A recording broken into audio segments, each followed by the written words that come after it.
Hi, I'm Richard Karn, and you may have seen me on TV talking about the world's #1 expandable garden hose. Well, the brand new Pocket Hose Copperhead with Pocket Pivot is here, and it's a total game changer. Old-fashioned hoses get kinks and creases at the spigot, but the Copperhead's Pocket Pivot swivels 360 degrees for full water flow and freedom to water with ease all around your home. When you're all done, this rust-proof anti-burst hose shrinks back down to pocket size for effortless handling and tidy storage. Plus, your super light and ultra-durable Pocket Hose Copperhead is backed with a 10-year warranty. What could be better than that? I'll tell you what, an exciting exclusive offer just for you. For a limited time, you can get a free Pocket Pivot and their 10-pattern sprayer with the purchase of any size Copperhead hose. Just go to getcopperhead.com. That's getcopperhead.com for your 2 free gifts with purchase. Getcopperhead.com.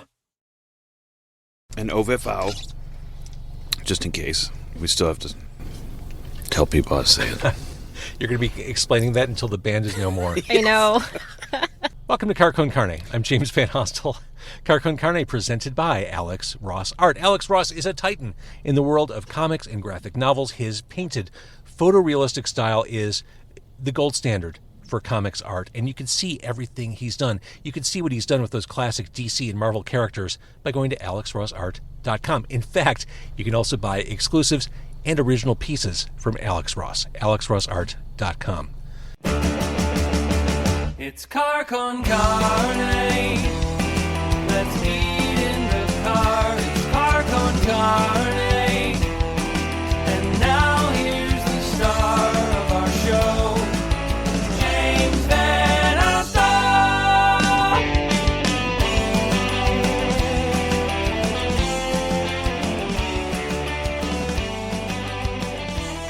Car Con Carne also sponsored by 90 Days in the 90s. 90 Days in the 90s is a book. It is a fiction book written by Andy Fry. It's a book about time travel, going back in time to Chicago in the 1990s. A fantastic time to be around music and pop culture, and that's exactly where Darby, the lead character of 90 Days in the 90s, goes. She jumps on the Gray Line, part of the CTA. The Gray Line takes her back to Chicago in the 1990s, and there she soaks in all those moments, bands, pop culture memories.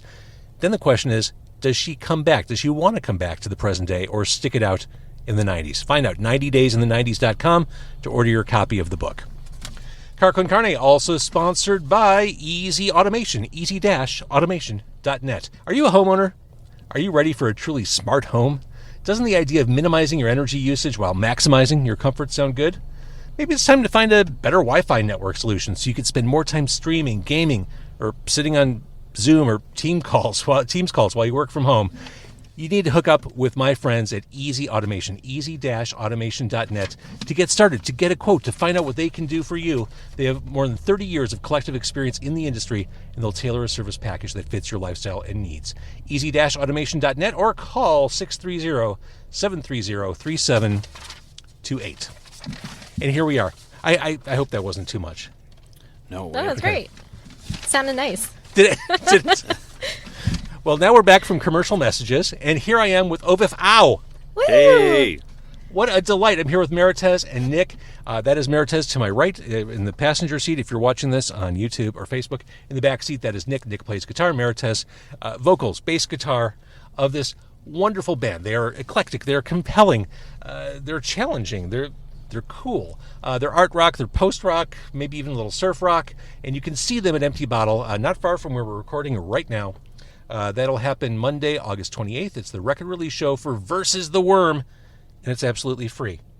It is. This band is a value at any price, but this show is free. How much would you pay? I'd pay $50 to see this. You can see it for free on the 28th at Empty Bottle. We are at El Original Chavez Tacos. Yes. And we have tacos. So let's see. My favorite. Dig in. You both picked this. It's a 24-hour thing. Is this a band hang? Oh, yeah. It was. I mean, we used to practice at Superior Street around the corner from we're here. on Grand, right. Yeah. And so this was definitely like a stop for me coming home between work and going to practice.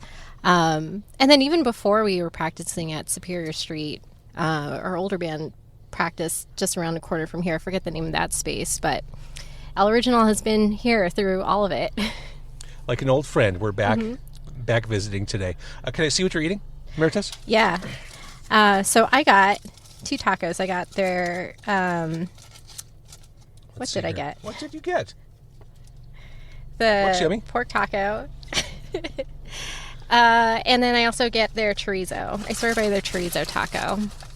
And I followed both your leads, and I got horchata. I love horchata. Yeah, it's so great here. It's like drinking rice pudding. Usually I get a Topo Chico, but I didn't want to build up too much gas and accidentally burp throughout the interview. It'd be fine.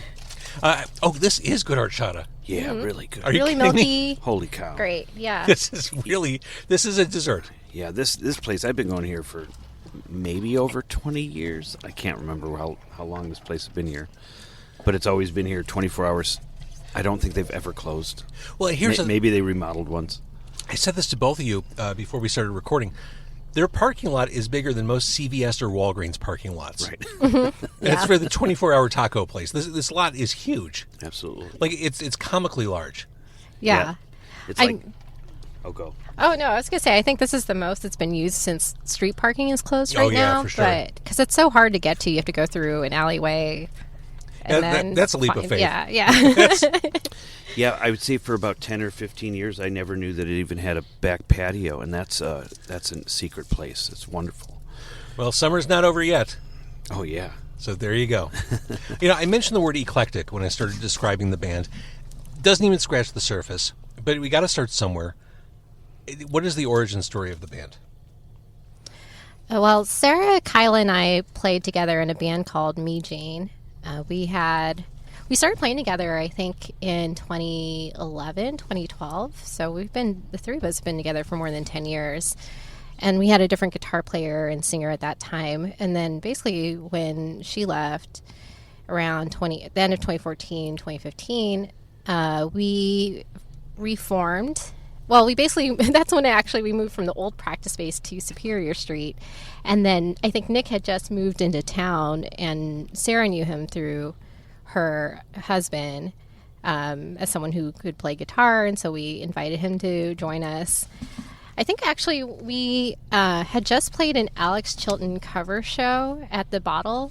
I don't know if they still do those, but we had to learn 3 songs. And then they offered to record us. And so because we needed a guitar player, I think we recruited Nick for that.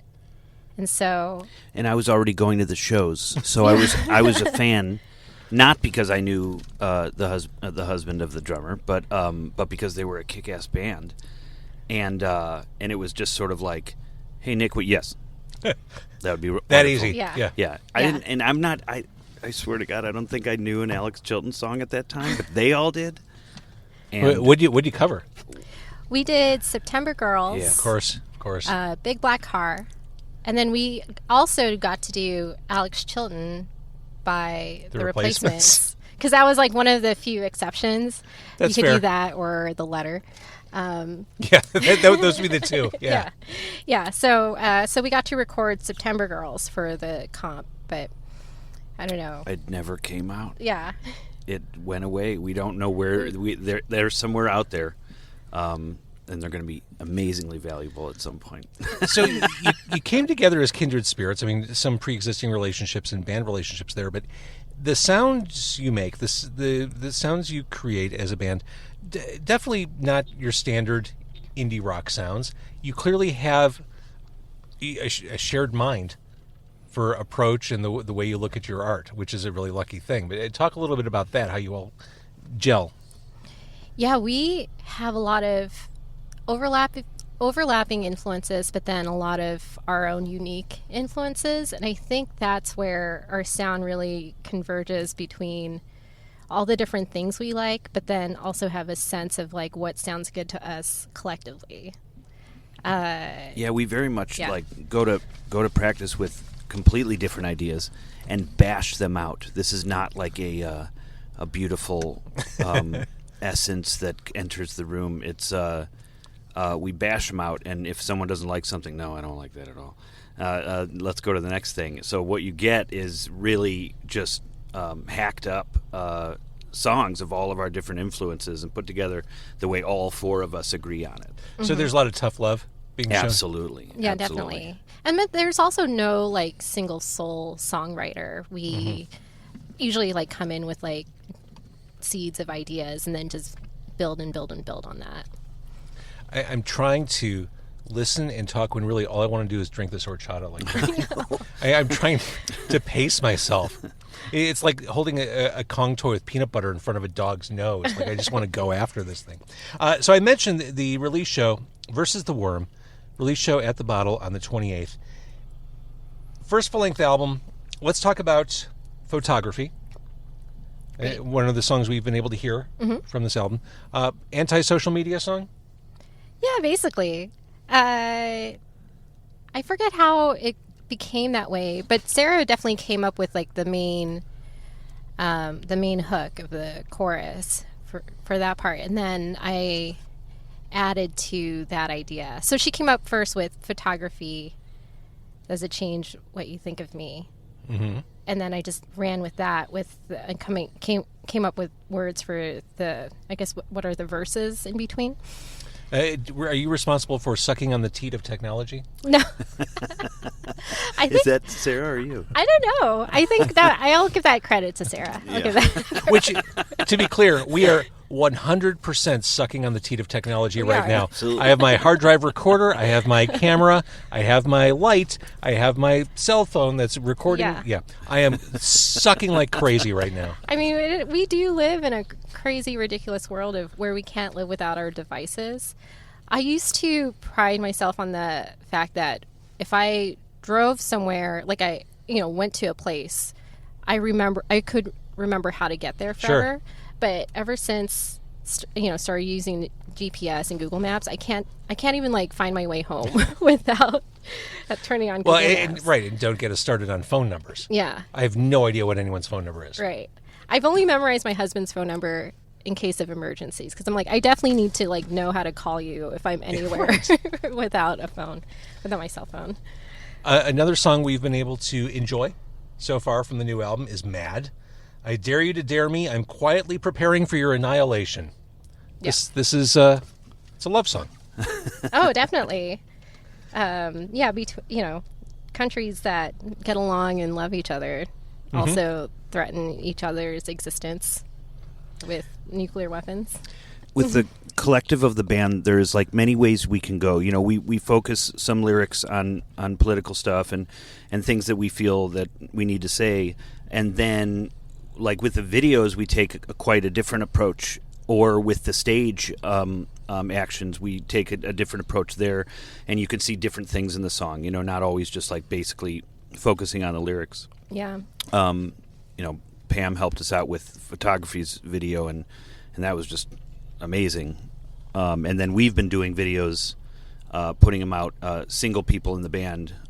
Meredith did one that's coming out tomorrow, and I did Mad, the video for Mad.